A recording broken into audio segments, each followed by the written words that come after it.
Okay, I was just looking to try to verify that because I don't see her either. Let's see.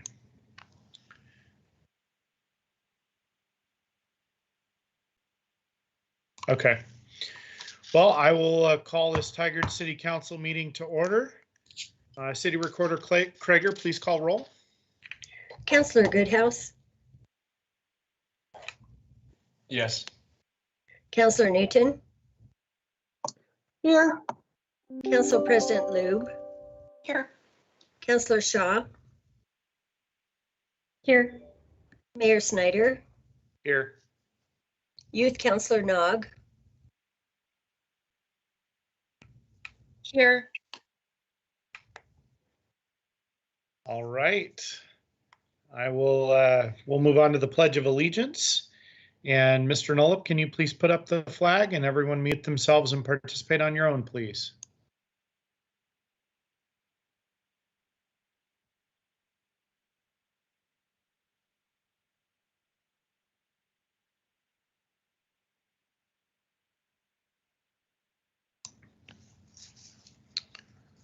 All right, thank you. And Councilor Staff, do we have any non-agenda items?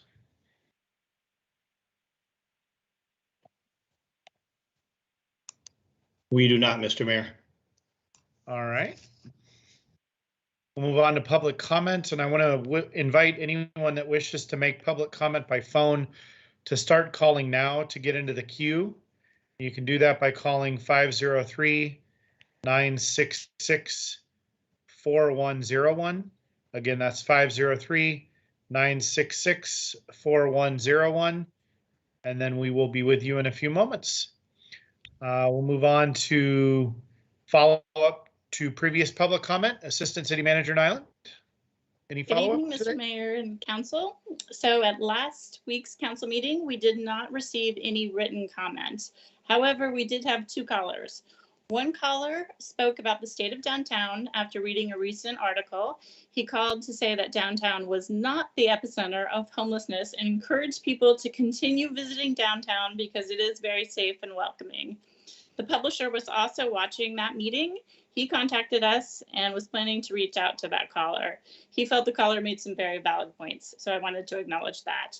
The other caller, Zach, inquired about the future of events at Tigard. So I called Zach and left him a message and provided him my contact information, as well as a couple other individuals that he is more than welcome to email or call us so he can stay informed. So as far as fun facts for tonight, today marks the end of summer. I should have worn black to mourn the occasion. So just a quick look back at the season. In the Portland region, 2021 marked the second hottest summer on record. 2015 was a tad warmer. This summer, we had 5 days when it was over 100 degrees. We had 24 days when it was in the 90 degrees. There were days when temperatures in the Pacific Northwest exceeded those in the Mojave Desert, in Yuma, Arizona, and in Las Vegas. It was a very hot summer, and it was also a very dry summer, which we will feel the impacts. So I mention these facts because these occurrences are becoming more frequent. You recognize this, which is why later in this meeting, we'll talk about one of your goals, the climate crisis and the resiliency plan. So thank you for making this a priority.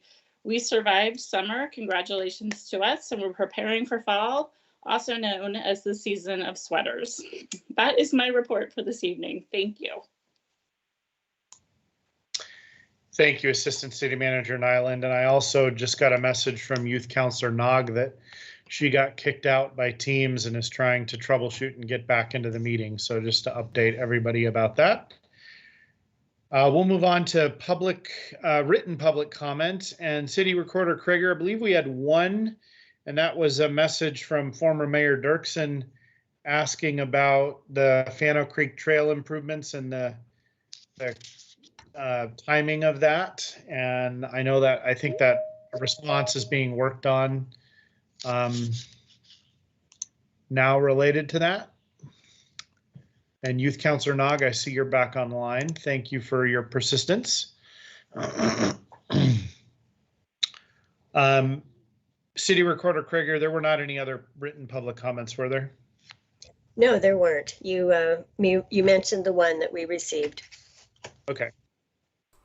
And now we'll move on to phone-in public comment. So I'd given the number a few moments ago. I'll give it one more time. 503-966-4101. If anyone's got general comments, now would be the time. Mr. Nollup, do we have any callers in the queue? Mr. Mayor, right now, we do not have any callers in the queue. All right. Thank you. Let me know if that changes. We're going to move on to item number 3 on our agenda, which is to consider a resolution of support for equity mapping DLCD technical assistance grant. And Planner Pollard for a staff report. Thank you. Let me just bring this up here real quick.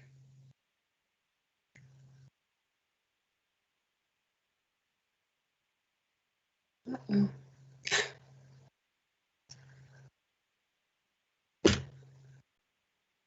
Sorry, just a sec. No problem. Take your time, and I'm sure Mr. Nollup can probably help if you need it as well. All right, I think it's coming up now. Okay, can everyone see my screen? We can. Okay, great. Well, good evening, members of the City Council and Mayor Snyder. My name is Hope Pollard, Associate Planner, and I'm here with Lloyd Purdy and Preston Beck to introduce a grant application for equity and walkability analysis. So tonight we do request that the Council adopt a resolution of support for this application.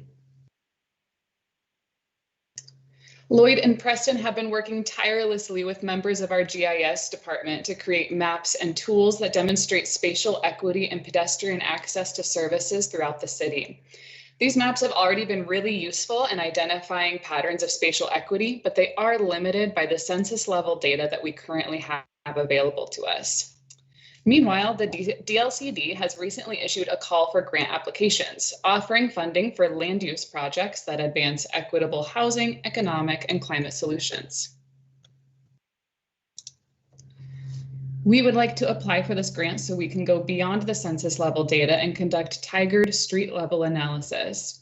With funding, we would hire a consultant to map out qualitative street level measures of walkability and livability, including qualities of pedestrian paths and bike lanes, lighting and safety, and urban design elements. This would tell us more about how our neighborhoods and streets really function.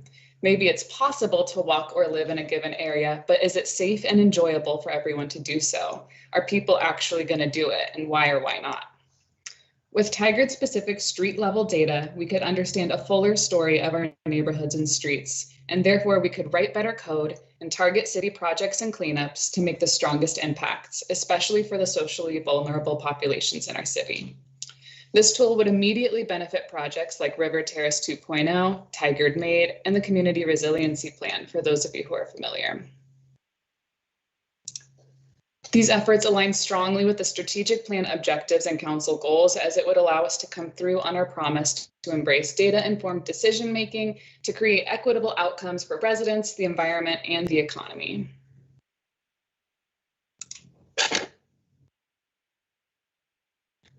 Therefore, staff recommends that the council adopt a resolution of support for a technical assistance grant from DLCD to conduct street-level analysis in support of the equity mapping project. This concludes staff's presentation. Myself, Lloyd, and Preston are all available if you have any questions. Thank you. Thank you. Council, questions or a motion? I move to approve resolution number 21-34. Oh. We'll go to Councilor Newton's question, but can we get a second on the motion? I'll second. All right, Councilor Newton. Yeah, just a quick question. Can somebody talk a little bit about, not in great detail, but the outcomes around trying to determine why folks are reluctant to use trails and, you know, location, safety? I mean, what kind of work just generally or outcomes would we look for to make sure we're capturing that? I just am hearing a lot more than I would like to hear about people reluctant to use our trails. So I would be interested in hearing a little bit about what this grant might do in terms of outcomes in that area. Thanks. Yeah, the consultant that the type of work that we're envisioning the consultant to do is they would basically help us map out the city block by block at the street level and kind of create a livability score by like block or street. And that livability score would be composed of a variety of urban design elements, including like, is there enough lighting? Is there enough seating? Is there maybe graffiti or litter? So it will really help us identify what are the issues like street level by block or block level, and then target our response accordingly. So it might be code updates or altering our incentive structure with that Tiger Made project I recently brought to you all. Or it could just be something as simple as, hey, a simple cleanup of litter or graffiti or something in this area could lead to a great improvement in the livability score. Or it could be a city. Just a quick follow-up. So is there an engagement or connection with the community piece so we can hear from them or give them an opportunity to let us know the whys? Is that part of it? Yes. So Okay. that is a required part of, that is a required part of the grant, is a community outreach component. And so we're still developing the specifics of that, but there will be some intensive community outreach as a part of this too. Council President Lube.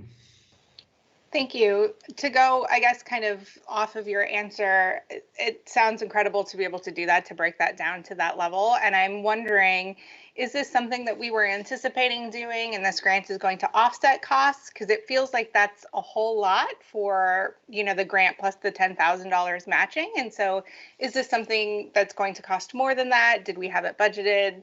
Just sort of the finance part of it. Yeah, so we've gotten some general quotes from consultants on what this might cost, and we're thinking their first estimate is about $40,000. We're looking at requesting $50,000 and also putting in $10,000. So altogether, that gives us a little bit of breathing room in case we go above the quote, or to also allow a little bit of budget to integrate that with our existing GIS services. Thank you. That's really helpful. Councilor Goodhouse. Yes, to piggyback off Councilor Newton, kind of what she was saying, and you touched on it, but I didn't really hear you firmly answer it. Is there going to also be a safety aspect with the trails? We are talking about the, you know, graffiti or cleanup or so forth of it, but from prior council meetings, discussions, and what we've heard from residents and business owners is that, especially after a certain time at night, those trails are not very walkable or safety, or people don't feel safe. So is there going to be that aspect taken into there as well? The lighting is great and that's really needed, but the safety part is really important. Yeah, so I'm not sure how in depth we'll be able to get into the trails themselves, other than more of like the sidewalks and those types of streets, but that's something that we can definitely try to build into the scope and see how that affects the cost of the consultant's work.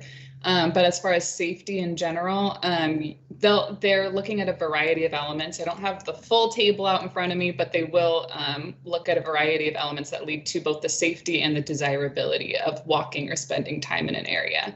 So that could include things like lighting or just seating, like benches, or maybe you need more windows on your adjacent buildings so that people feel more comfortable that there's like eyes on the street. It could be a variety of things. Youth Councilor Nog. I would like to start off saying that was a lovely presentation. And one of the things that I wanted to talk to you about was what are some of the design aspects or project proposals you guys are thinking about when designing trails for disabled people to make Tigard a better community for all people.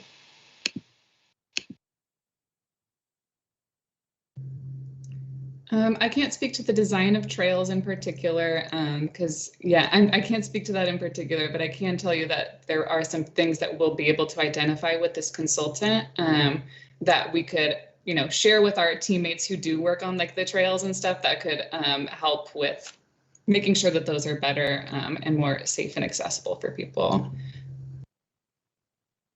So some of those things could be like, we need wider pathways, or yeah, maybe we need flatter pathways, more even pathways. Those are definitely urban design elements that we could identify with this project.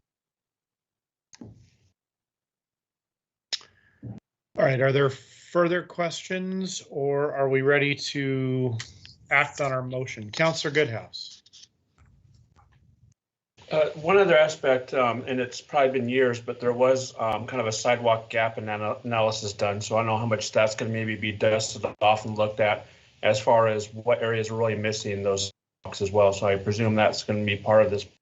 There was a look a couple years ago, and it's still kind of a council goal to eventually, hopefully, maybe do like a bond measure or something like that to fill in those, because there's many areas where there flat out isn't any sidewalk for neighbors or residents to get to a trail or walk, or if there is, it's maybe only 6 inches wide between sticker bushes and the road. So that might be also a good resource to look into. That was done a couple years ago with the city, that we put that together to use that in your research.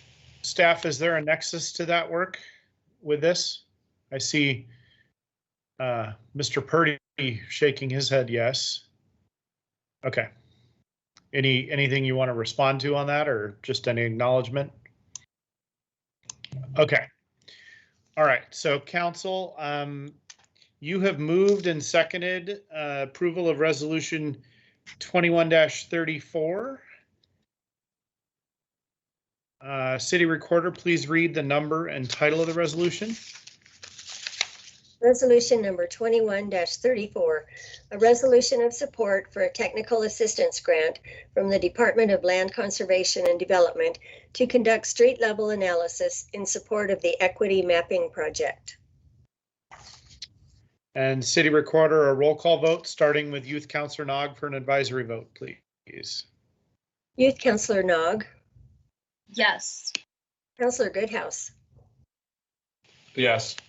Councillor Newton. Yes. Council President Lube. Yes. Councillor Shaw. Yes. Mayor Snyder. Yes. All right, resolution 21-34 passes unanimously. Thank you. Staff, thank you for being very prepared. That was excellent. And look forward to the work. Next item on the agenda is to receive a Municipal Court annual report update. And we have our new Municipal Court judge with us. I think this is your first annual report out to the council. So welcome, good to see you. And we've got Central Services Director Robinson and Court Supervisor Bantz is with us as well. So you have the floor. Good evening, everybody. Honorable Mayor, City Council, nice to see everybody again. I was certainly hoping to have an opportunity to meet folks in person when we originally planned for this, and I am glad to see you in any way I can. This is the 22nd annual review, but the first one that Carla Bantz and I have put together. Real briefly, I'll just review that. Our number one goal always is to promote justice, and we are hoping to be fair, efficient, impartial, and then our third goal is to provide and encourage education for the folks that appear in front of us, as well as the general public. This year, our specific goals are to reduce the huge backlog that we have as a result of COVID-19 and the difficulty we have had in getting our court crew, our team firmly established and in place. So definitely a goal to reduce that backlog, to build up that team. I am absolutely hoping to find a way to involve myself in the community. Specifically, I'm interested in being involved with high school students. It seems with COVID-19 and the Delta variant, that's a little bit on hold for me now, also as we work through the backlog. And the last thing that I have on here is my list for goals is to provide and encourage education for our team as we are growing we don't have a lot of folks with court experience, and so we look forward to finding ways to get them up to speed and get them really feeling connected to the court and what we do there. Some of the highlights that I hope to point out, or that I will point out, the Municipal Court managed to stay open throughout the COVID-19 pandemic. While we were closed to the public for, I think it was 14 months, we had folks working in the court all the time, keeping things moving to the best of their ability. We have hired 3 new clerks. Carla Bance came to us from Milwaukee Municipal Court and is a wonderful addition to our team. I started, and just in the last 8 days, we have 2 new clerks that have joined our court crew. Both of them, Maria and Diana, are English and Spanish bilingual, which takes some of the pressure off of our sole Spanish-speaking clerk that we had before that, Lynette. Our caseload drastically increased. The total number of cases filed were 26,526. We still have about 7,200 of those cases we have not closed yet.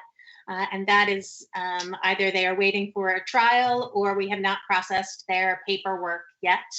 And that's the certificates of innocence and certificates of non-liability that are, I hope, contributing to that backlog.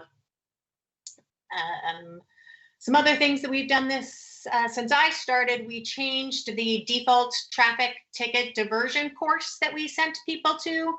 We used to send them to one online class that was slightly less interactive and had what I determined an offensive picture. So we moved over to a different class that is more interactive and I think provides information in a clearer format and didn't have any imagery that I thought might be offensive to some folks.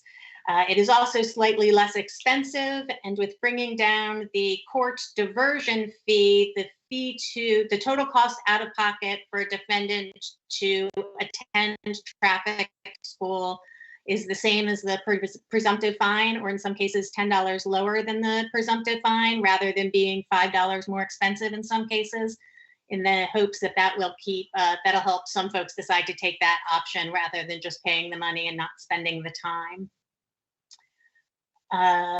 The other thing, we've had a lot of setbacks in the court with regard to staffing. For example, this week we have 2 clerks out for illness and 2 brand new clerks, which leaves our court operations supervisor, Carla Bance, our lead clerk, Holly Fenton, who is also here on the call today. Hi, Holly, thanks for supporting me. And another new clerk, Judy, who is not fully trained yet to run the entire show at the court outside of being the judge. And that is another thing that is causing our setbacks and inability to catch up, is that we, again, it's just kind of building that team and getting everybody up to speed. And we have high hopes that the folks that we recently hired are going to do the trick. The one that started last week had a really strong starting week, and I think everybody is happy to have her on board.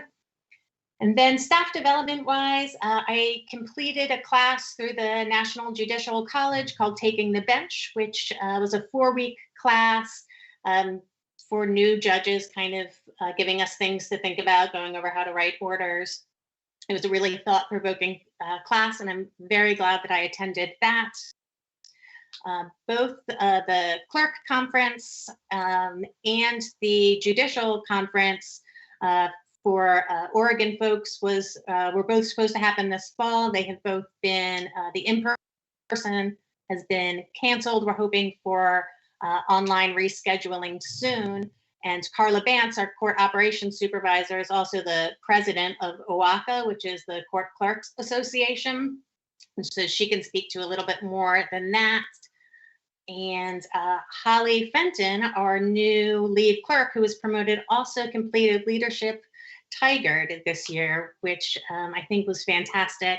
She just got her plaque on the wall, and we are very proud of her. So I wanted to give that shout out.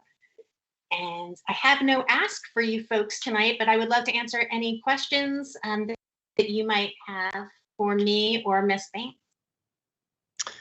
Well, Judge, I want to just thank you and the whole court team for making things happen over the last 18 months. You know, I think everybody's had to think and work differently, but the caseload and the expectations from our community and the need to continue delivering service and serving our community, especially during a transition, has been very challenging. And I just want to thank you for taking that on, taking the transition on during that time and continuing to meet our community's needs. So, you know, I just commend the entire team and want to thank you on behalf of the entire city and all our residents and the council. So it looks like we have lots of questions and or comments. Councillor Shaw, I think you were first. Great, thank you. And I'd like to echo as well those congratulations. Recognizing you've got a new team, you're new, it's been a very problematic time, given a lot of external circumstances and of course, and then COVID. You mentioned you have some new team members out, you're training other staff to assist. Is this something where bringing in some temporary assistance can help reduce the amount of caseload? Because it just sounds a bit extensive, and I know that's something you inherited, but and again, kudos, you're training new team members, but is that something you can look to assist you, given some of the extenuating circumstances and the illnesses with some of your team members? I think Carla Bance will be more suited to answer that question, but I will take a swing at it and let her correct me if I get it wrong. Right now we have a temporary employee who is really helping us a great deal with things like getting mail sorted. There are, in order to process the things like the certificates of innocence and the certificates of non-liability, folks have to have done at least some level of CGIS training for confidentiality purposes, the law enforcement database system. I think there's some LEDS aspect to it. There's definitely a scanner aspect to it involved, and we have a shortage of scanners for everybody. My understanding is that no, having another person in there in the short term isn't going to cut back. What we really need is a consistent, strong team where everybody is up to speed. And I think we are on the right track in getting there. Carla, if you want to, or Nadine, if either of you want to say something, please raise your hand. But that's my understanding at this point. And thank you for asking. And I want to say also that the vast majority of the credit for keeping the court open is really Nadine. We're going to miss her so much. The way that she has been able to carry us through from a new judge and a court operations supervisor is amazing. And I think that Carla has done such a tremendous job. Also, we're so lucky to have her institutionalized knowledge. Those congratulations and thank you should really be directed at those two. Thanks. And Holly's the one person that's been there for 3 years. Holly's always there. Thank you. Carla, did you want to add anything? No, not really. I just want to reiterate what the judge did say, is the fact that yes, it would be great if we could get some temporary people in here, but it's a little impossible with the CGIS, and right now with the fact that with COVID we can only have so many people in our office, and we can't, with the fact that the paperwork that we do deal with is people's personal information, and you have to be cleared to look at it. they can't take it outside of our office and take it out to another location to be working on it. So like we do have a temporary employee. She will be with us for another week and a little over a week and a half. She's been with us since July. She's been a godsend. She has sorted mail for us, put things together, brought us, done anything that we have asked to do, filing, close files.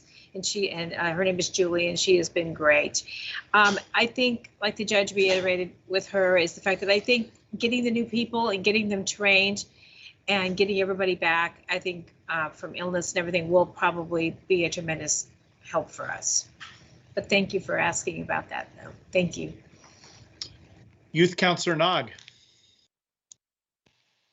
I would like to reiterate by saying congratulations. And I recall you mentioning something about working with high school students.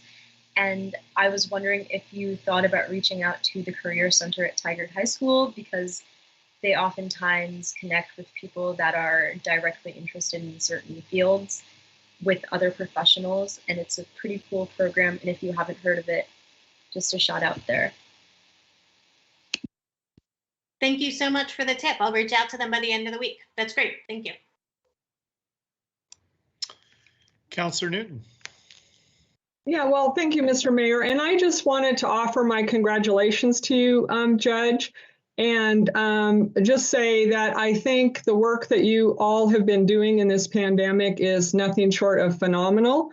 When I was assistant city manager, I had the good fortune to oversee court, and I know, well, Nadine oversaw it. I just supervised Nadine, but I know it's difficult to keep all the balls in the air during regular times, but reading the report and seeing the amazing work that Carla and Ms. Bance is doing as a supervisor to analyze things and look at ways we can do things more efficiently and better.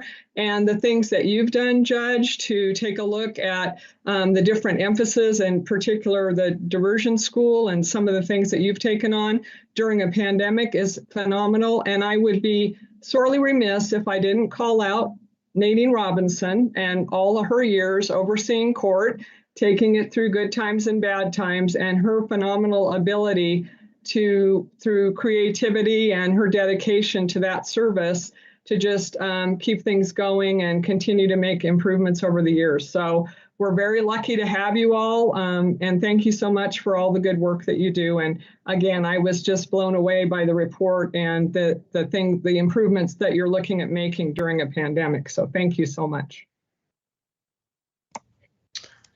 Counselor Goodhouse. I agree with what everyone said, and thank you for all your work and hard work, and excited to when we get out of these this pandemic to see you in the public and working with everyone, and as you mentioned, the high school students, and working on a lot of those education factors and working with the public. I think it's a lot of people would really benefit from knowing what they can do or how to really change their behaviors and everything like that, and especially the youth. Just working with the youth on preventing them from, getting tickets, or telling them really how much that can really hurt them going forward. My day job, I'm in insurance, and youth don't really realize just how much one, let alone youth being, the high insurance rates, but how much one infraction can really affect them. So just knowing how, how that can affect them in the future, and going over those courses can really just help set up a youth in the future, as opposed to putting them behind. So looking forward to those education courses with youth and adults and everyone else. We could give a good talk together, you and I. Oh yeah, and there's so many people that don't realize why, like a red light camera or a stop sign or a cell phone, why that affects their insurance rates too. So it's just interesting how many people don't understand all those factors out there that, you get cited as something that does affect it and it stays on there a long time. Yes, and the folks that don't have insurance, that's the real scary ticket. Oh yeah, I always tell people that driving without insurance is actually worse than getting a DUI on your record. It very possibly could be. Sets you up for a lot of trouble, a lot of heartbreak. Thank you. Thank you. Council President Lube. Thank you. I want to echo everything that's been said here. And also, Judge O'Brien was with us for a really long time. And, it can be really difficult to step into a role when someone has been there a long time. And especially considering all of the extenuating circumstances and the pandemic and everything going on and having so much new staff, it's really incredible to continue to have everything rolling and for court to continue on. And so I want to ask the question, I know Councillor Shaw sort of asked it, but also in general, broad terms, is there anything that we can do to support you or to support the court in any way that we're not currently doing? And also, how are you doing? How are you enjoying the role? I love the role. I like it even more than I thought that I would. I feel well suited to it. I feel comfortable there. I really like the team, like each person individually. The crew that we have is a pleasure to be around, and I think that helps a lot. I think having Judge O'Brien's support made my transition much smoother. I was able to chat with him on a fairly regular basis and still kind of pick his brain, for lack of a more eloquent term. And I think that he really helped usher me into this role, and I will always be thankful for that, and thankful for you folks for that opportunity. As far as what we need, I really thank the council and everybody who has looked into mandatory vaccinations. I think that is what we need. That's what's going to make it better for us. Thank you. Any other follow-up questions or comments from the council or staff? All right, judge and court team, thank you so much. Good to see you all. Thank you all very much. I appreciate your support. Have a good evening. Bye. All right, next item on the agenda is to receive a Tigard City Council goals update. City Manager Reimer. Thank you, Mayor. Well, good evening, Mayor, councilors, members of the community, and my teammates that are here. As the mayor just said, this will be our first progress report for your 2021 through 23 council goals. That just as a friendly reminder, we started the process in March, and then ultimately you adopted them in April, and since then we've formed teams and done a significant work on each of these areas. And so what we want to do tonight is just walk through each of them. And it is our goal to collectively bring these forward to you. Obviously, you've had conversations individually about things that we bring forward under each goal, but on a frequent basis, we want to come and present all four. So, Mike, are you going to put the presentation up for us, if you don't mind? Thank you. So what we're going to do is walk through each of the four, and the format will be a quick introduction by myself, as I'm doing now, and then each of the sponsors, which is myself and Kathy Nyland, will do a quick introduction to each of the goals, and then the project lead will talk about the progress that we've made to date. So, Mike, if you wouldn't mind going to the third slide, would probably be great. So I'm more than happy. You've had two presentations that are PowerPoints tonight, and two of them have the community promise in. So we're making traction in the community promise that you wisely adopted as well. And hopefully tonight, as well as throughout all of our efforts and the goals, you're going to hear a lot about the community promise and how the equity in the environment and the economy and engagement and excellence is driving what we do. And that then leads to how we are forming teams and then working on achieving the goals that you've set out for us in this community. So the first one, which you've heard this multiple times already in the last few weeks, is to implement an actionable and person-centric regional response to homelessness.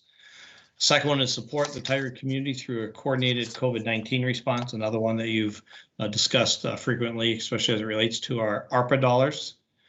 Then to develop and implement a bold community resiliency plan. I want to underscore bold because, as you recall during your conversations, the council really said we want something bold, we want something that's unique to us.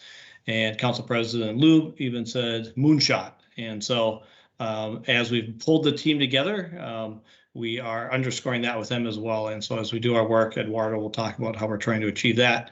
And then the final one is to adopt and implement the Parks and Recreation Plan. And the main part of this goal is really the actions after that. Is once again, you recall our conversations, rather than just adopting the plan and putting it on the shelf, it's really spend some time developing a realistic funding and operating model that we can bring forward to make sure that we're achieving your expectations for Parks and Recreation as well as our communities, which has a long history of wanting more parks and additional space and quality. And so with that, I'm going to turn it over to Kathy at this point to introduce the first goal. Kathy? So good evening again. My name is Kathy Nyland and I am the Assistant City Manager. I'm also the project sponsor for the goal around homelessness.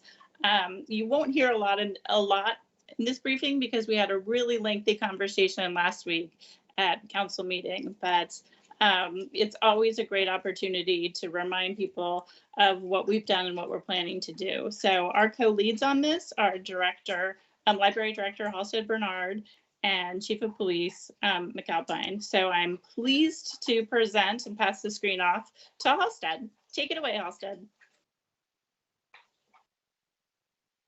Good evening, Mayor Snyder and City Council, Tigard community members, and city teammates. My name is Halstead Bernard. I use she, her pronouns, and I am pleased to be the director of the Tigard Public Library. Along with Chief McAlpine, I'm the co-lead of the work on Council Goal 1, which is an actionable person-centric regional response to homelessness. And last spring, as you know, you suggested some strategies for us to develop this response, which you now see on this slide, and these strategies are all currently in progress. Next slide, please. Last week, as Assistant City Manager Nyland mentioned, you received a thorough update on our key accomplishments thus far, which include our partnership with Washington County Encampment Pilot Program, our listening sessions with downtown business owners, and the downtown impact assessment conducted by officers, code enforcement, and command staff.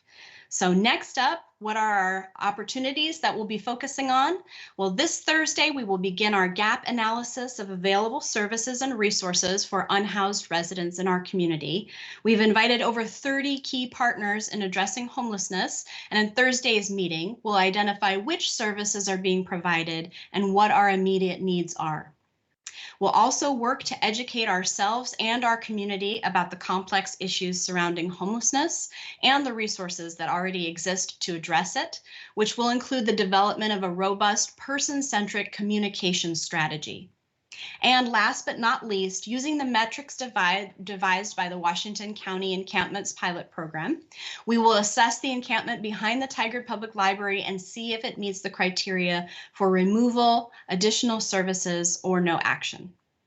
So as we move ahead, we are so fortunate to have Councillor Shaw as our liaison to work on this goal. Thank you, Councillor Shaw. And we look forward to her presence as we establish the Community Homelessness Assessment and Response Team, also known as CHART.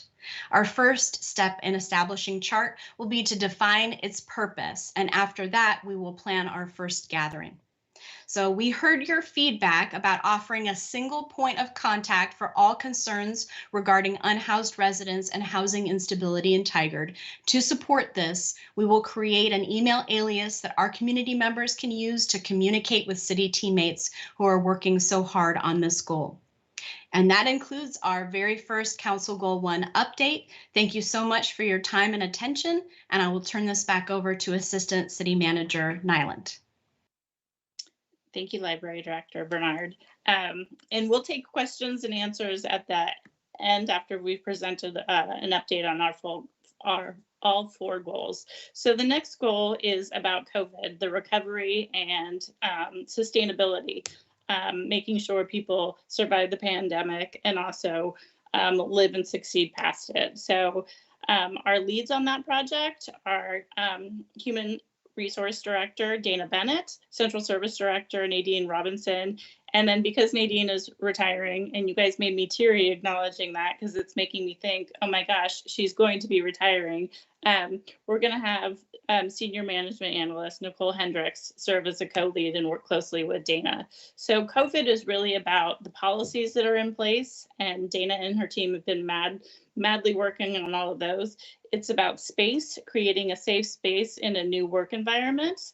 It's about exploring remote possibilities, and it's also about ARPA funds, how we use that to really address the recovery plan. So that said, I am pleased to pass the screen off to Dana Bennett. Dana? Good evening, Mayor, Council, community. We're here to talk about goal number 2, the Council's COVID recovery goal. The strategies that we've identified for this goal include allocate and communicate how the ARPA funds are assisting with recovery efforts. I know Council's had a number of updates on those already.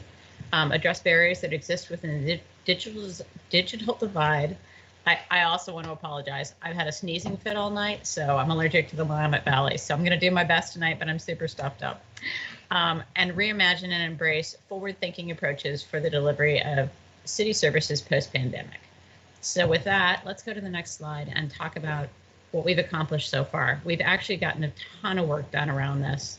Our first one is to develop a hybrid meeting structure and a remote work policy.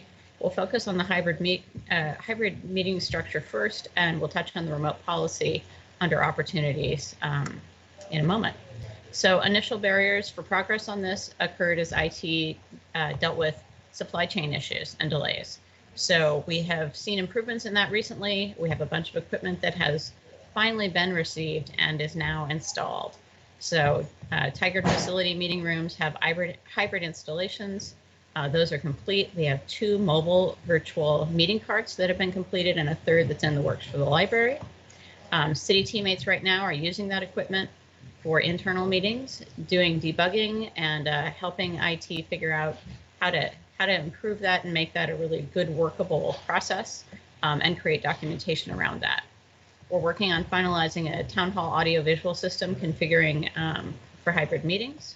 Ongoing work to make town hall available for virtual board meetings and committee meetings without IT and CBTV are in the works. So that's a small technology investment, and we have a goal of December of 2021 to have that work completed. We don't have any current plans to install in either the library community room or the Public Works Auditorium. That's a larger audiovisual investment, and those funds would need to be requested through a budget process. We do, however, have some mobile carts that are available for smaller group use in those spaces. So just to give you a quick timeline, the virtual council and board committee timeline. In September, as I said, teammates are using the system now and getting ready to develop instructions and so forth. In October, IT will finalize the hybrid board council committee meeting instructions and perform some internal testing. In November and December, board and committee liaison training will occur. And then with any luck and a little bit of COVID or a little less COVID, in January of 22, we'll be ready to roll with our new hybrid meeting system. The next issue that we've already accomplished is safety. So implementing safety plans for events and activities to ensure COVID safety protocols are followed. So we've developed a process for departments to submit safety plans for any community or employee-based engagement activities to meet OSHA requirements and ensure a safer environment for our participants. Examples would include our Park and Rec summer programming, library programming, safe routes to school programming, and an increase as well as safety plans for increased on-site services, including the courts, which have moved to on-site hearings, and many other safety plans. We've had a lot of safety plans in motion. We've also implemented some key COVID OSHA emergency rules. So that has involved developing and revising policy, exposure risk analysis for each of our work units that are on site, identifying and training safety COVID officers, and training all city teammates on the OSHA regulations. We're also launching a city KN95 mask program, which will help increase the level of protection for employees in the community as they engage with the city. Finally, on the things we've accomplished list is the RAF program. developed and pursuing community assistance programs such as RAFT. The city has launched its third round of the Residential Aid Fund of Tigard, or RAFT, to support recovery and sustaining services to Tigard residents affected by COVID. So round 3 of RAFT provides grants totaling $250,000. The application period is open now. It began on September 10th and it'll go through 5 p.m. on October 4th. Eligible organizations are limited to 3 major categories: nonprofits, faith-based organizations, and child care providers. The scoring criteria available for the RAFT program is available on the RAFT page and will be used to make determinations among the applicants, and we're looking forward to that. So where are we at with opportunities? Vaccines, you heard the judge comment on a vaccine mandate. So the city has drafted a mandatory vaccine policy for all City Tigard teammates. The city is currently in active negotiation with both of our unions around the parameters of that policy. The goal of the city would be to have all eligible Tigard staff vaccinated by late fall or early winter. The policy does include a waiver process for those with religious or medical exemptions. Next item is ARPA. I know you've had several updates on ARPA, so I'll hit this just quickly. Since receiving the funds in June, Council has allocated ARPA funding for a community resiliency plan development, mobile business incubator, and the third round RAFT program that I just talked about above. This totals about $400,000 allocated to date. Tigard team will return quarterly with additional ARPA investment recommendations for Council to consider. Remote work. So remote work rollout. Tigard has completed a remote work policy complete with remote work individual agreement templates. Where we're at this point is trying to learn from what I call the great remote work and service delivery experiment. So we're trying to figure out what did we learn from this and how can we leverage that to better serve our community and better serve our Tigard teammates at the same time. Key points include service delivery service delivery will be a key factor in determining the degree of remote work positions with the ability to adjust based on changing needs and operations and service delivery. Nearly all jobs will work at least one day on site. Many will do 50-50 on site and remote. And then there will continue to be some jobs that are largely on site due to the field or customer service nature of their roles. Flexibility will be a focus based on individual job criteria and the degree of in-person community and teammate engagement required of each role. This will serve as a retention tool for Tigard and set Tigard apart as an employer. Issues around restrictions of remote work from Washington and other states is still under review, but we do have a local team of cross city and county partners that are working jointly to address some of those issues. The policy, our objective is the policy will be, the work plans, sorry, the remote work agreements will be ready, completely ready, reviewed and finalized, and we will move into sort of Tigard's new normal January 3rd of 2022 with any adjustments that need to be made based on where COVID's at that point. That concludes my update for our COVID-19 response to date. Thank you.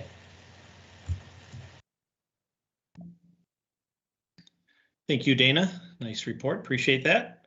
Thanks, Mike. So the third goal, as I mentioned, is the community resiliency plan that Dana also mentioned was part of our initial funding recommendation for some use of ARPA funds. As you recall, about $100,000 will be invested to go through a community effort focused on equity and involving our youth to ensure that the plan, as we said, is bold and meets the needs of this community for years to come. Happy to introduce Eduardo Ramos, our management analyst, who is the project lead on this. He's doing a fabulous job pulling this together. And at this point, I want to turn over to Eduardo to walk through the community resiliency plan. Good evening, Mayor and Council and the Tigard community. Thank you, City Manager Reimer, for the introduction, and Assistant City Manager Nyland for taking us back through the heat that we experienced during the summer, and especially in communities where the urban forest isn't as dense. So before I jump in, I do want to express how thrilled I am to bring my lived experience as a son of farm workers and working class background to this project, and also my learned experience as a communicator and community engagement facilitator. So tonight I wore my bold pin in honor of your call to develop this bold and moonshot plan. And we recognize that through the smoke, through the extreme heat, through the drought that our state is experiencing, we require necessary steps to change behavior and adapt to the changing climate. Greenhouse gas emission reduction, meeting that goal by 2035 of carbon neutrality is only one part of the plan. To meet the other strategies, we're including community education, community buy-in and action. I've been working on regional partnerships and looking at ways that we can reduce our environmental impact and change the way that we interact with our ecosystem in Tigard, from urban forest to water conservation and all of that. So again, looking for ways where we can adapt, evolve, lead, collaborate, and encourage our community to address this urgent crisis. We're one community, but we have a big circle of partners and friends to help move the needle on this. So if we do nothing, we can expect worse and more frequent disruptions. So that's why we're really aiming on this plan to again, change behavior on how we interact with our ecosystem. So we're leading a community and science-based strategy. I have been connecting with surrounding municipalities, utilities, and other agencies tackling the climate crisis. And I've also had the opportunity to communicate via Teams with climate leaders across the country, including someone from St. Louis Park in Minnesota, who also happens to host a podcast called the City Climate Corner. He's a council member there and has been able to provide a lot of great connections to others to other similar cities around the country. So I've been tracking policies that we think would be a good fit for Tigard and meet that bold standard that we're looking to achieve here. And of course, ensuring alignment with the transportation plan, the parks master plan, and the strategic plan. Next slide, please. So in addition to the extensive research and prep work to really get the legs under this project and those initial conversations and tracking, we're finalizing the contract with SSG. It's a Vancouver, BC based company that brings a lot of great experience, both nationally and internationally. They're currently working with Clackamas County on their climate plan and the city of Tacoma. So I was really satisfied with the examples that they provided, and our evaluation group agreed there. It was a competitive process, but they definitely stood out in the area of community engagement. We'll be working with the group Apano and a local consultant to help us really emphasize that value of community engagement. So that contract was actually signed today. So we'll be kicking off the contract next week. And I'm really looking forward to that. They'll be able to help with all of the scenario modeling and greenhouse gas inventory to target our policies better. The second accomplishment that I'd like to highlight tonight is the convening of an internal work group. Hope Pollard is actually on that. She presented earlier, so her name came to mind. She's on that group, but it's really meant for us to collaborate and coordinate all of the current efforts. I wanted to recognize those in the plan and then build off of that. We'll be issuing recommendations and again identifying those strategies that best fit Tigard and center our community. And then the third part actually involves Youth Counselor Nog. We launched a group called Climate Champions. Its purpose is to give middle and high school students decision-making power in this process. We recognize that young adults, students will really feel the greatest impact, the long-term impact of this planning process. So I wanted to really make sure that they had a voice in it. And so along with Youth Counselor Nog and Adil, who actually graduated from our Tiger Gold program and is a student at the Met, them two and myself are helping recruit students for this group. And our first meeting will be October 3rd, and something that I'm really looking forward to.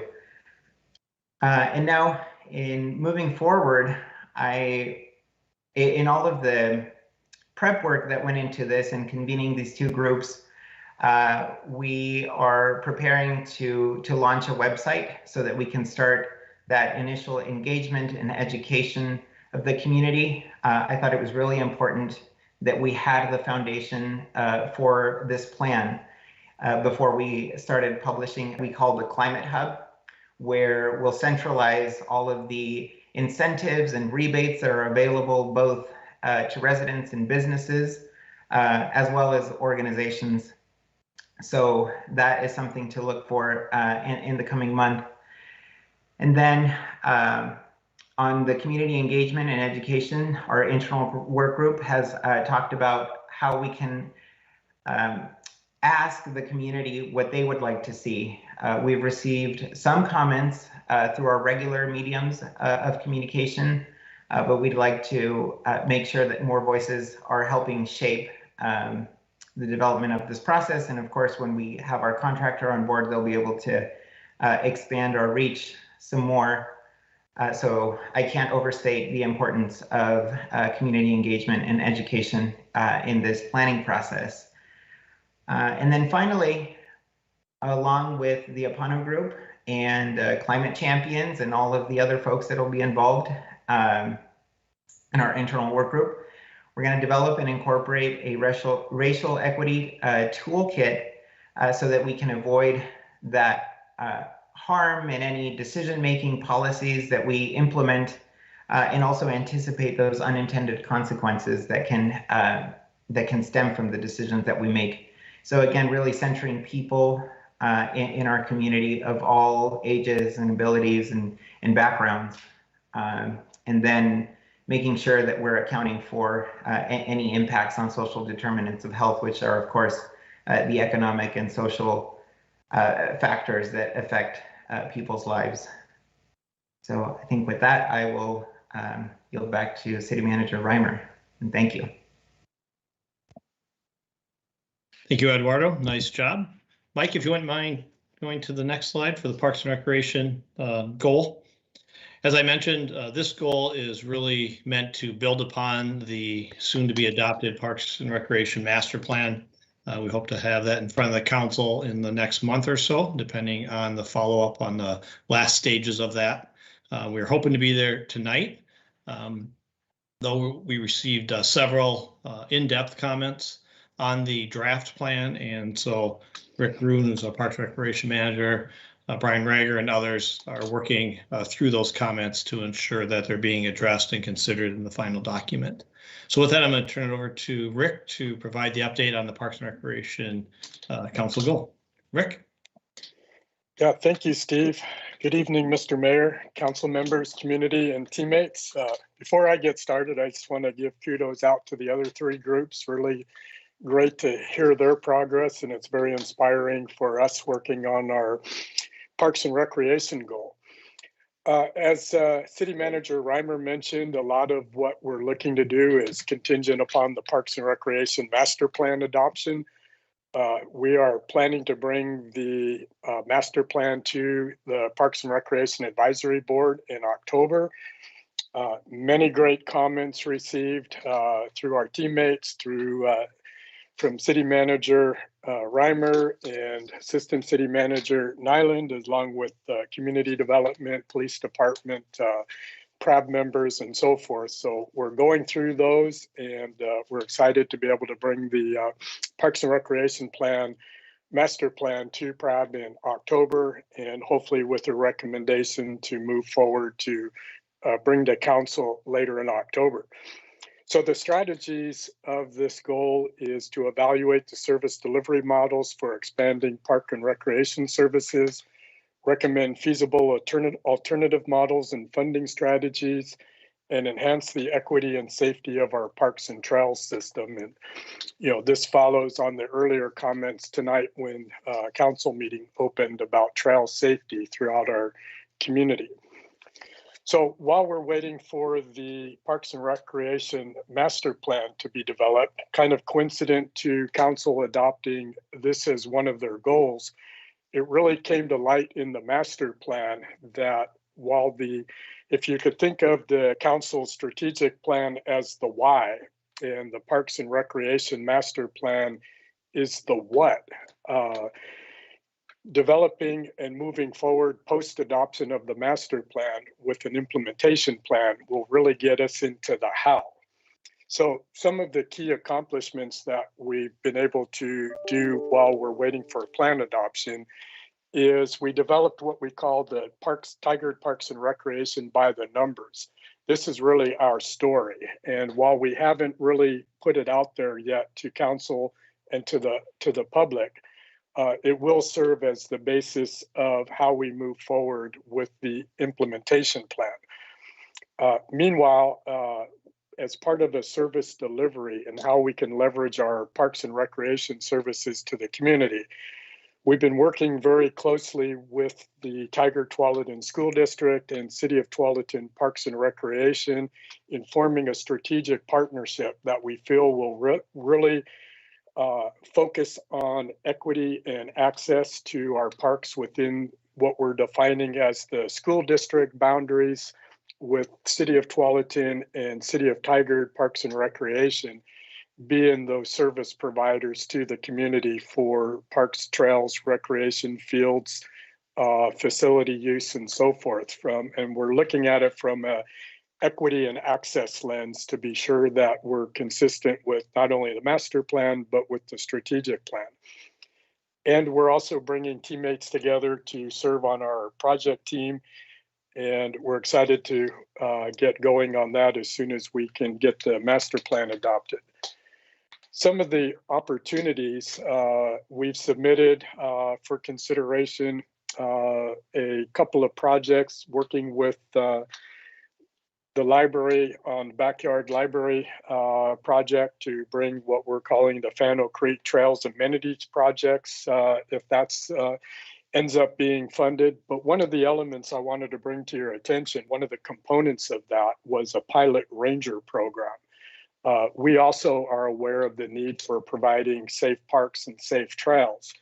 And this pilot ranger project would put 2 rangers on patrol, kind of being the link between our parks and trail teammates and the police department. It's modeled after some other jurisdictions that have very successful ranger programs, provide a physical presence. We're talking about potentially putting on bikes, letting them, patrol through the trails, bring them into the parks, be an outreach in terms of communicating park rules, trail rules, etiquette, and hopefully that physical presence can be a deterrent to, preventing bad things from happening, but mostly give our community members who use the trails a better sense of security. So that's to be determined.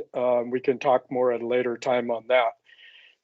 So our recommendations will be to bring forward the master plan, hopefully in October, for consideration of adoption, and following that to move forward with a Parks and Rec implementation plan that can address the goals of how we're going to deliver a sustainable and realistic funding plan for Parks and Recreation, including a cost-effective service delivery model, organizational structure, and really get into the details of how we're going to deliver a very ambitious CIP schedule over the next 6 years.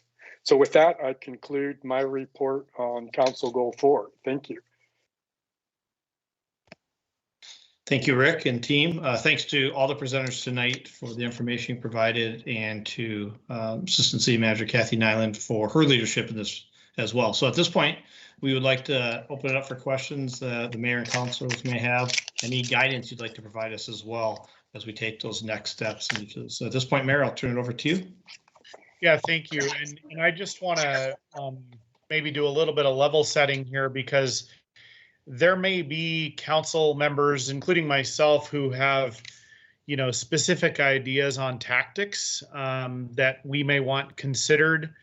And I think we should be, we can certainly talk about those tonight, but I also think we should be probably communicating those directly to City Manager Reimer for at least them to be considered by the leads and the teams that they're on. So I guess I just want to make sure that we don't make tonight just about sort of loading this up with tactics on each thing that we think should be there. Though I do think that that's an element of it. And so I just want the whole council to think about the fact that there's more than one way to get that. Like, we don't have to do an exhaustive discussion of that tonight. Was just going to be my point. Councillor Shaw, you've got your hand up. You want to go ahead? Thank you, Mayor, and I just want to thank the team members for their presentation. Very robust, and again, proud to be on this council and the amount of work that's been done in a very short time. Couple just thoughts and questions, and with Library Director Bernard, thank you so much. It was an excellent presentation. Look forward to working with you and the Assistant City Manager, Nyland, as well as the Chief with regards to CHART. Also want to recognize that it's not just downtown Tigard. I think the mayor said this and a few other our esteemed council members, that it really is a community issue. So that will be also reaching out. And I think that is the intent, to reach out to other businesses, not just the downtown core. So perhaps a first question.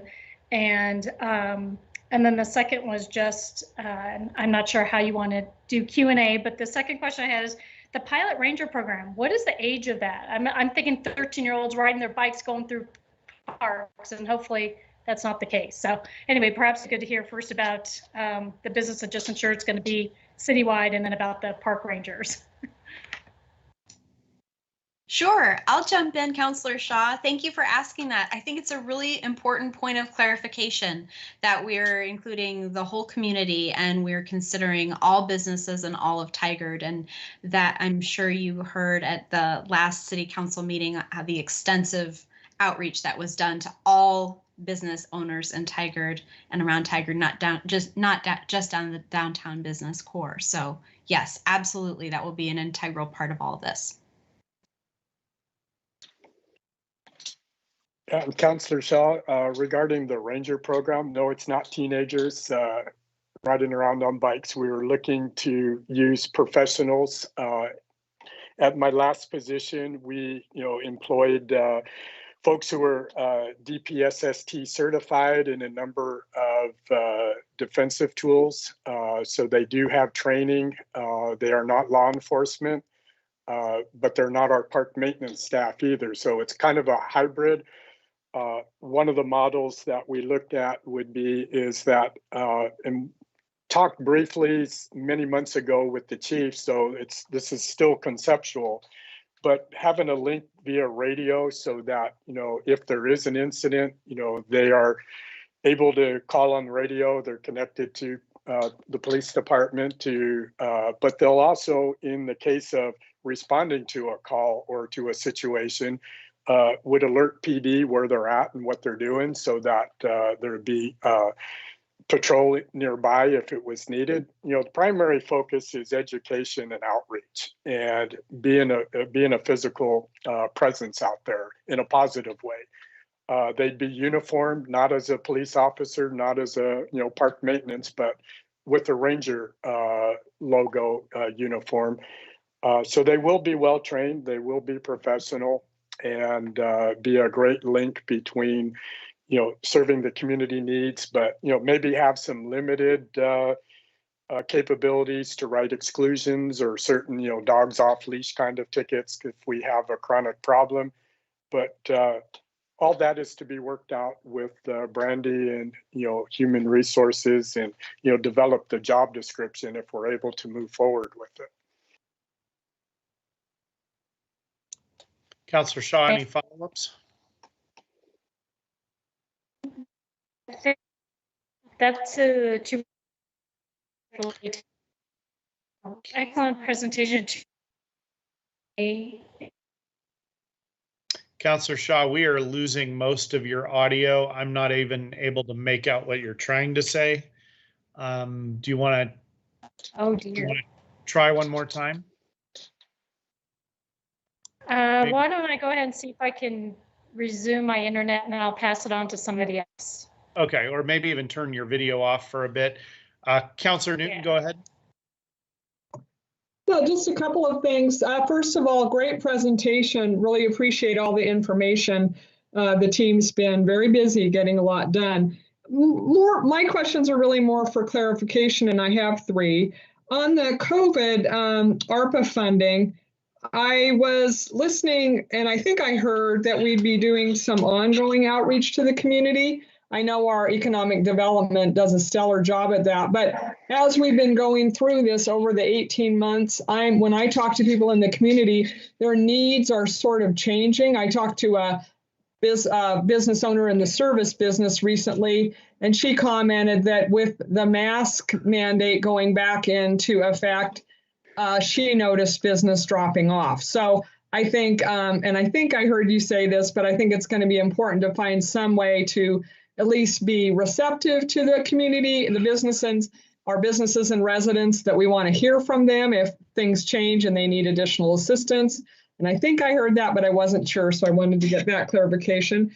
Second, I think the website on the community, the climate resiliency goal is going to be very popular. When I was running for council, I had, I don't know, half a dozen people suggest that and say it would be great to have a place as a resident where they could go online at the city's website and look for tips or ideas of ways they could be more, in their day-to-day lives, be more aware and conscious of how they could be more responsible in that arena. So that's great, and I think it's going to be very popular. And then the last thing was just a clarification around the implementation plan after adoption of the park master plan.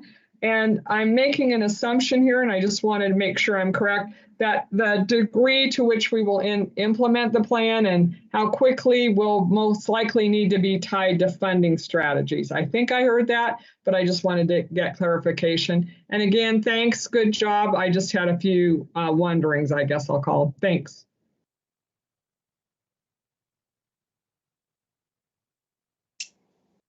So I can weigh in, Councillor Newton, about your clarification regarding outreach on ARPA funds. So I always say that outreach and engagement, there's no start and stopping point, it's ongoing. So we will constantly be reaching out to community and businesses and nonprofits and faith-based, as well as just paying attention to what we're hearing at our boards and commissions. So that is very much on our radar, and those conversations will be continuing and will be responsive to emerging needs.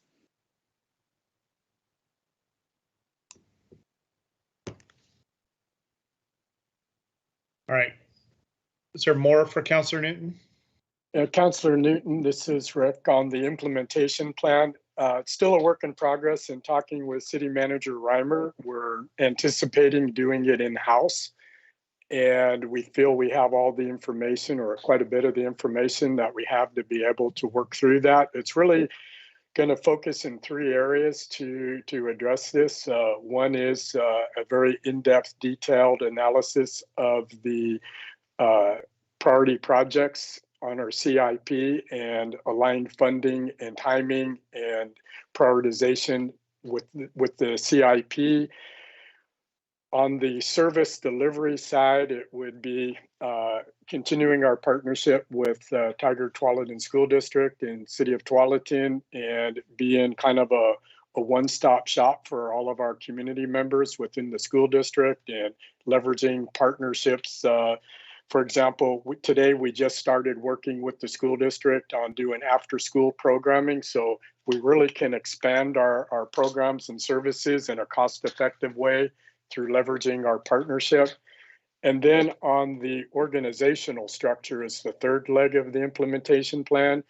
And I know there's been a lot of discussion even prior to my arrival with the start of the master plan is what should we be when we grow up, as a young Parks and Recreation division, should we stay a division? Should we be a department?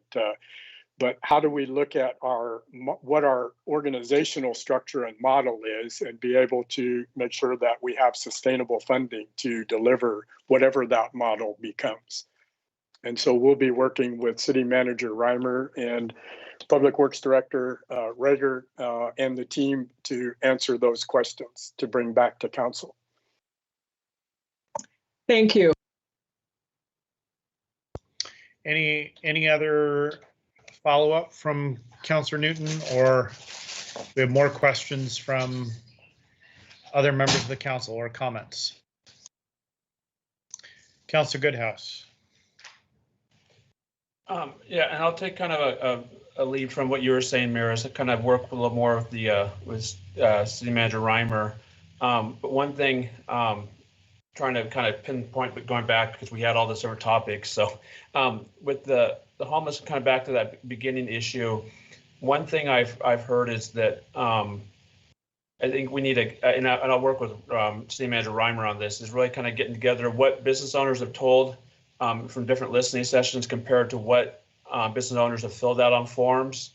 From my interactions is that some have felt like they've already said some of the needs and wants they want from either for safety wise or downtown or other businesses, but then they've also got the form, or some haven't got the form, or they're not sure they knew that they could ask for other things.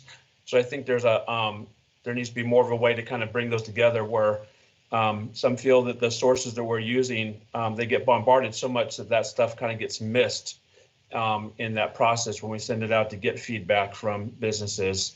So to kind of look at that process more, is there a way to get more pertinent information that we want a form filled out? And also, if you just give a form, people don't know what they can or can't ask for. So it might have to be a little bit more one-on-one done with businesses or done with some of the different organizations to figure out what they what needs they want. Or some feel like, okay, I've said this already, so why should I write it down again? So I want to at least voice that right now, that there's still that we need to figure out a way to streamline some more of this process and make it a little more easy, and also figure out still a better way still to communicate, I think, with businesses that may or may not even be getting this still, or that just gets lost in the chatter of everything else.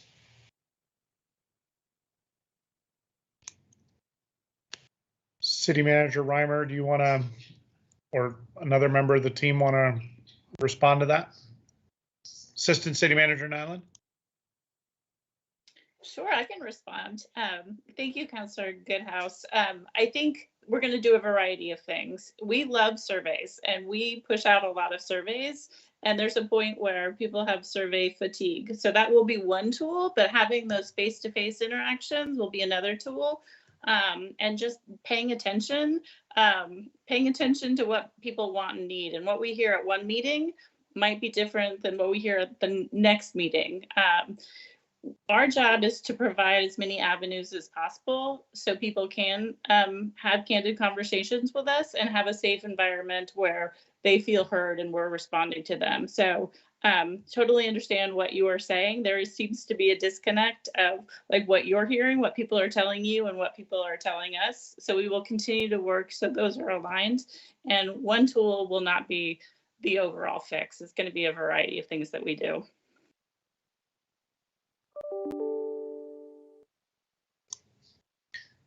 All right, Councillor Goodhouse, anything further? One other thing, and I did have a conversation with City Manager Reimer, and I know he's checking in with it, but I thought I'd just kind of voice this part here too. Is one thing I didn't know with the ARPA funds was there were many businesses affected by with COVID and the pandemic and everything like that that did have to close, and they did have outstanding expenses with rent and so forth. And I wonder if, and I know he's looking at, I don't know if he got a chance to get any detail back, but that's something that I forgot that dawned on me after our last council meeting was, is there any resources for some of these businesses that tried as long as they could to make it through the pandemic, but maybe had to close up, but still had some outstanding expenses for inventory or rent or things like that, that now have put them in a personal situation where maybe they're filing bankruptcy or having to have their personal assets taken. If there's any way to maybe help out some of these businesses or help some people out that may not fall into the traditional help going forward that we looked at.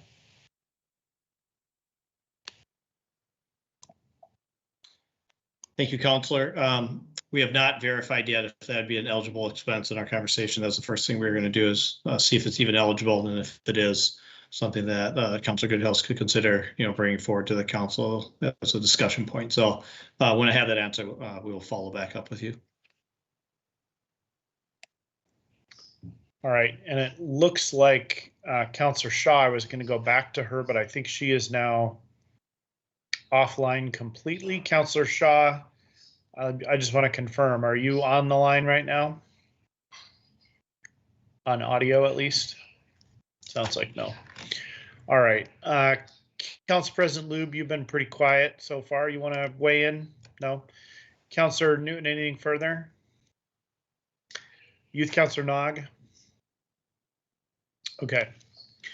We'll give Councilor Shaw a moment to get back. I will follow up with City Manager Reimer. I've got at least 3 tactics that I'd like to talk through. So City Manager Reimer, I put those on my list for our next one-on-one. Councilor Shaw, are you back?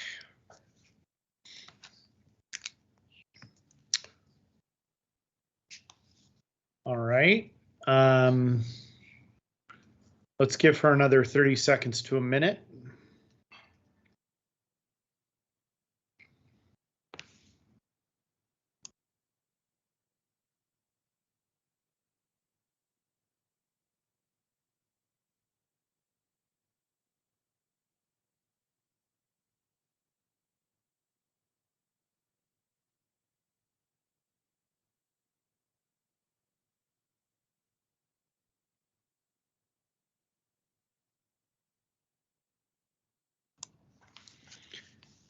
Councilor Shaw, are you back online by chance?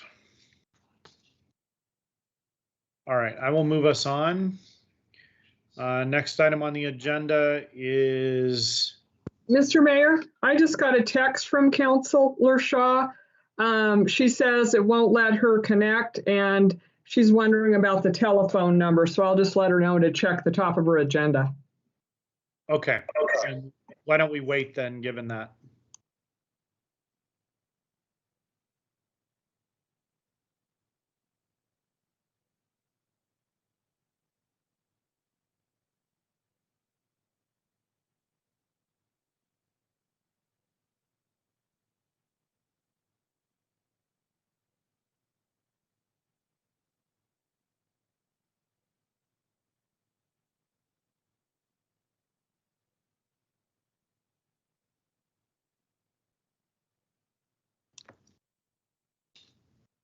Councilor Shaw, do we have you back on audio? It looks like someone just joined the meeting. Yes, I believe you have me back. I'm going to keep the video off just in case. I might try again. My apologies. No problem, Councilor Shaw. Do you want to follow up with, we were kind of concluding, I haven't moved us on yet, but we were kind of concluding the goals update. Did you want to make the statements and ask any additional questions that you had from a bit ago in follow up? Thank you so much for all our council member questions. So thank you very much. Okay. Let's see, we have no non-agenda items. Well, we have kind of one, but City Manager Reimer is going to bring it up during his administrative report, and I'm going to chime in a little bit. So let's move to the administrative report from the City Manager. Thank you, Mayor, and I look forward to our conversation next Monday to discuss your tactical ideas for us. So look forward to that.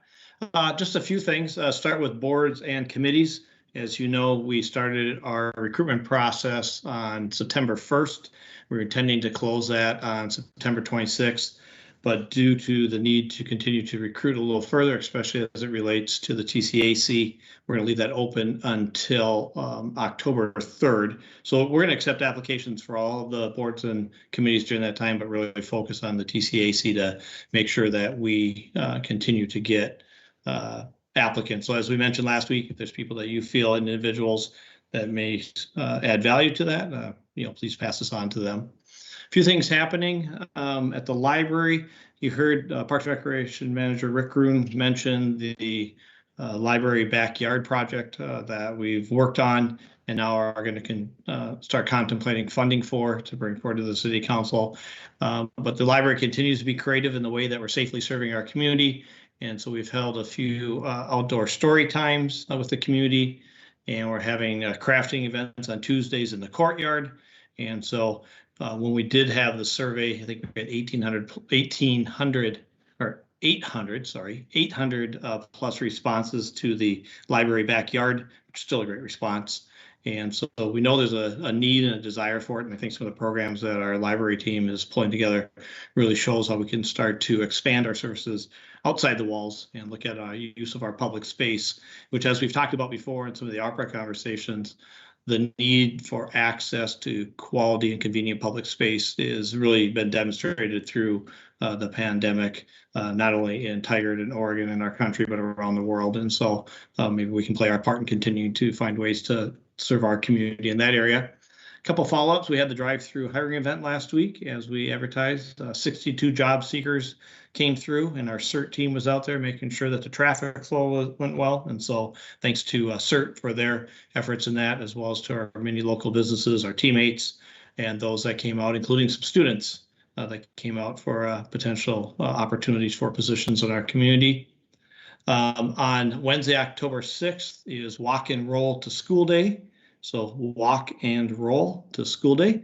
And so partnering with TTSD schools and students from around the world as we look at ways of celebrating getting active on October 6th. So anything we can do to help support that and be active every day, but October 6th, we can really celebrate it on that day. The If I Were a Mayor contest has been launched for 2021. So another huge milestone has been achieved, the launching of that. And so we're actively promoting that through many creative channels and our social media. And so, as always, we'll look forward to what we hear from that. And then last is the mayor mentioned me bringing something forward. I wanted to bring the council up to speed on an item that the Washington Board of Commissioners considered today and ultimately unanimously adopted. They brought forward an emergency ordinance to extend the 60-day eviction protection for emergency rental assistance to 90 days. And so that's important because our county, as well as others around the state, and I think potentially around the country, are having difficulty processing the applications for a variety of different reasons. And so right now, the average is 65 days to process an application. So if you do the math, a 60-day window takes 65 days, you're already out of it. And so they extended that to 90 days. The mean, they said, was 54 days, but still several days to accomplish those applications. However, this is only for unincorporated county, and so they do not have the ability or the powers or authority to implement that in our city jurisdictions. And so they are suggesting that cities consider doing the same thing for our residents. And so my plan is to provide information this week in regards to the board packet that was provided to the Board of Commissioners, and then an AIS on the October 5th meeting to look at ways of considering doing this as well for Tigard residents. Mayor, did you want to add anything from your conversations? Just a couple details for the council to know for context here, and that is that Washington County currently has about 2,600 unprocessed applications for rental assistance. It is taking them an average of 4 staff hours to process each one according to the federal rules. So what you have to do, the minimum required. And they had assigned a bunch of additional staff in July and August to that, and were making good progress. They had used staff that they'd taken or repurposed from contact tracing because COVID seemed to be on the decline when the Delta variant changed the world in August and early September.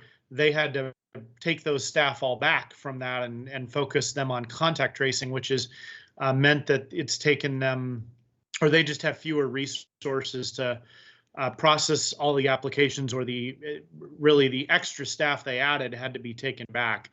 And so they've been doing a diligent job and have processed thousands and thousands, but these remaining 2,600 are things that they're people, they're real people that they're worried about, and their county council provided an opinion that the nexus between public health and if the eviction moratorium there was no direct nexus there, and therefore the county doesn't have the same powers as they do in other arenas. So the county charter in particular has a very strong sort of clarification about policing powers. And because evictions involve civil process service, and also at the end stages involve policing, that was viewed as highly problematic, and the county council basically rendered an opinion that they don't have the authority to make this happen countywide. So all the city councils are being asked, or all the cities and therefore their city councils are being asked to consider this to try to help protect those 2,600 plus people, or households. Really, it's not just people. That probably represents 7,500 people. So just more context there. I don't know if anybody's got questions about that, but okay.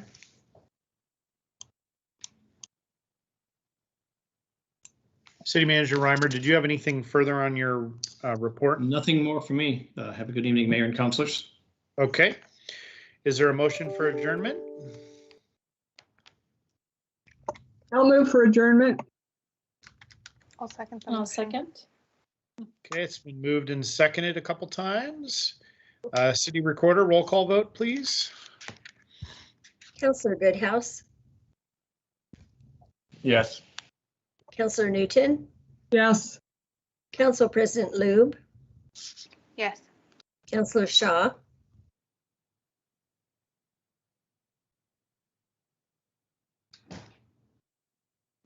Councillor Shaw, Yes.